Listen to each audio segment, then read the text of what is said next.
మీ business ఏదైనా మీ ఊర్లో promotion చేయాలంటే అది సుమన్ టీవీతోనే సాధ్యం. ఇప్పుడే సంప్రదించండి.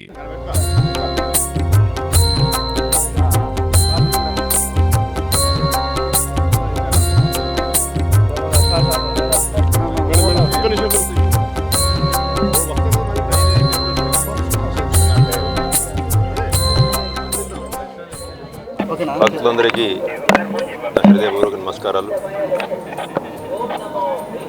ఏ విధంగా అయితే గవర్నర్ ముఖ్యమంత్రి వారు దిశానిర్దేశం మేరకు టీటీడీ బోర్డు తీసుకోవాలంటే నిర్ణయాల ప్రకారం వైకుంఠ ఏకాదశి దర్శనాలు ప్లాన్ ప్రకారం జరుగుతూ ఉన్నాయి.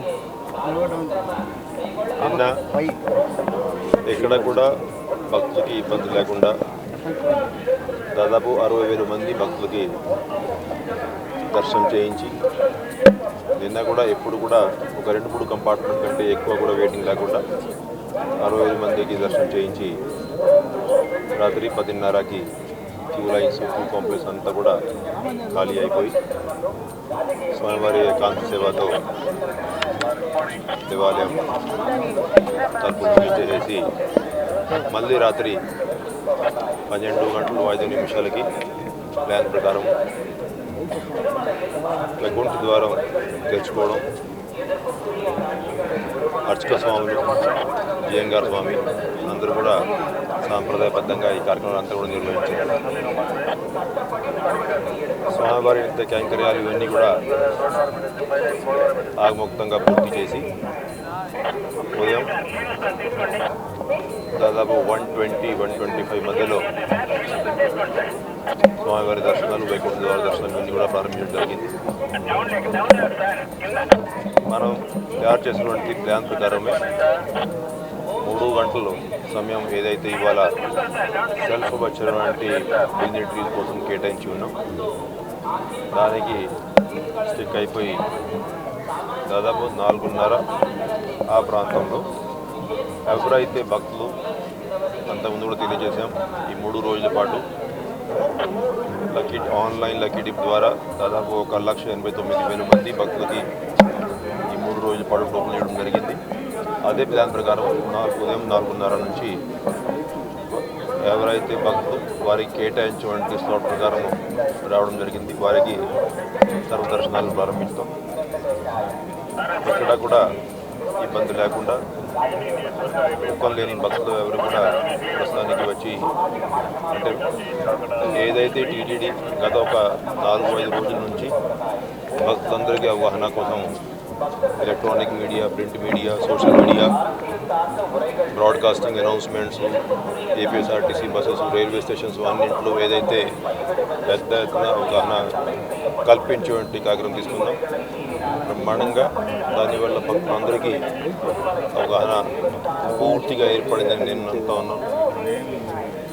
టోకన్ లేనటువంటి భక్తులు 2వ తేదీ నుంచి 8వ తేదీ వరకు వచ్చి స్వామివారిని దర్శించుకోవాల్సిందిగా ఏదైతే విజ్ఞప్తి చేశాం, చాలా వరకు భక్తులు దాన్ని పాటిస్తూ ఉన్నారు అనేది క్లియర్గా కనపడుతూ ఉంది. అటువంటి భక్తులతో మళ్ళీ విజ్ఞప్తి చేస్తూ ఉన్నా, టీటీడీ ఎప్పటికెప్పుడు ఏదైతే అప్డేట్స్ అంటే రియల్ టైం మానిటరింగ్ ద్వారా ఏదైతే మనం కమాండ్ కంట్రోల్ సెంటర్ ద్వారా టైం టు టైం అప్డేట్స్ ఇస్తాం, అంటే సర్వదర్శనానికి ఎన్ని గంటల సమయం పడుతూ ఉంది, అప్పుడు ఎంతమంది భక్తులు దానికోసం వేచి ఉన్నారు, ఏదైతే రియల్ టైం అప్డేట్స్ ఇస్తాం దాన్ని బట్టి వాళ్ళు తన ప్రయాణం ఇవంతా కూడా ప్లాన్ చేసుకున్నట్లయితే ఇబ్బంది లేకుండా స్వామిని దర్శించుకునే అవకాశం లభిస్తుందనేది మళ్ళీ ఒకసారి తెలియజేస్తూ ఉన్నాం. అదేవిధంగా నిన్నటి నుంచి పకడ్బందీ ప్రణాళికతో బందోబస్తు మెయింటైన్ చేసుకోవడానికి దాదాపు 3,500 మంది పోలీసు, విజిలెన్స్, సెక్యూరిటీ అధికారులందరికీ కూడా నేను ఈ సందర్భంగా హృదయపూర్వకంగా అభినందనలు తెలియజేస్తూ ఉన్నాను. నిన్నటి నుంచి నిరంతరాయంగా వాళ్ళు కృషి చేస్తూ ఉన్నారు. వచ్చే ఒక వారం రోజుల వరకు కూడా ఇంకా కష్టపడి వాళ్ళు పని చేసుకోవాల్సి ఉంటే అవసరం ఉందనేది వారందరికీ కూడా జిల్లా సూపరింటెండెంట్ ఆఫ్ పోలీసు, అదేవిధంగా సిబిఎస్ గారి ఆధ్వర్యంలో ఎప్పటికెప్పుడు దిశానిర్దేశం చేస్తూ ఉన్నారు. ఇంటిగ్రేటెడ్ కమాండ్ కంట్రోల్ సెంటర్ నుంచి సీనియర్ అధికారులందరూ కూడా రియల్ టైంలో సిచ్యువేషన్ అంతా కూడా గమనిస్తూ ఉన్నారు. భక్తులందరికీ కూడా టైం టు టైం సలహాలు సూచనలు ఇస్తూ ఉన్నారు. అదేవిధంగా వస్తున్నటువంటి భక్తులు నిన్న కూడా చాలామంది భక్తులను ఇంటరాక్ట్ అయ్యాం. 3-4 సార్లు టెంపుల్కి వచ్చి వాళ్ళతో కూడా డిస్కషన్ చేయడం జరిగింది. టీటీడీ చేసినటువంటి ఏర్పాట్ల మీద సంతృప్తి వ్యక్తం చేశారు. అన్నప్రసాదాలు ఇవన్నీ కూడా బ్రహ్మాండంగా ఏర్పాటు చేసి ఉన్నాం. భక్తులందరూ కూడా ఇటువంటి ఏర్పాట్ల మీద కూడా సంతృప్తి వ్యక్తం చేశారు. భక్తులందరూ కూడా ఈ 3 రోజులు టైం స్లాట్ ప్రకారం ఎవరికైతే టోకన్లు అందాయో వాళ్ళందరూ కూడా టైం స్లాట్ ప్రకారం రావాల్సిందిగా వారందరూ కూడా విజ్ఞప్తి చేస్తూ ఉన్నా. ఎందుకంటే వారికి కేటాయించిన టైం స్లాట్ ప్రకారం వాళ్ళు రాగలిగితే క్యూ లైన్ మూవ్మెంట్ కూడా ఆర్డర్ని స్మూత్గా ఉంటుంది. ఎక్కువసేపు వెయిట్ చేయకుండా వారందరూ కూడా స్వామివారిని దర్శించుకొని స్వామివారి ఆశీస్సులు పొందాల్సిందిగా విజ్ఞప్తి చేస్తూ ఓం నమో ఇప్పుడు నిన్న కూడా ఎక్కడ కూడా ఇబ్బంది లేకుండా వస్తున్నటువంటి భక్తులు వచ్చేటువంటి భక్తులు అందరూ కూడా దర్శనం చేసుకున్నారు. అంతకుముందు ఒక 2-3 రోజుల క్రితం నేను ఎప్పుడైతే ప్రతి ఒక్క ఎలక్ట్రానిక్ మీడియా వారికి ఇంటర్వ్యూ సమయంలో చాలామంది డౌట్స్ ఎక్స్ప్రెస్ చేశారు. అంటే ఎక్కువ మంది భక్తులు వచ్చినట్లయితే క్యూ లైన్స్ ఇవన్నీ ఎట్లా ఖాళీ అవుతాయి 29 నైట్, అదేవిధంగా 30 తేదీ ఉదయం చాలామంది టోకెన్ లేకుండా వచ్చేటువంటి పరిస్థితి ఉందనేది చాలామంది మీడియా మిత్రులు కూడా అభిప్రాయపడ్డారు. అప్పుడు కూడా తెలియజేశాను. అంటే భక్తులు అందరూ కూడా టీటీడీతో సహకరించడానికి సిద్ధంగానే ఉంటారు. కాకపోతే మన కమ్యూనికేషన్ క్లియర్గా ఉండాలి.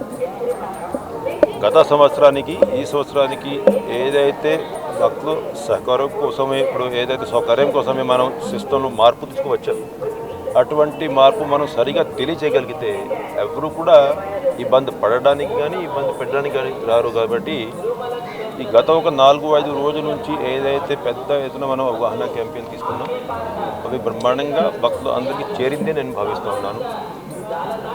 ఇప్పుడు కూడా మీడియా మిత్రులు బాగా సహకరించారు, ఎలక్ట్రానిక్ మీడియా వారు బాగా సహకరించారు, సోషల్ మీడియాలో కూడా బాగా సహకరించారు.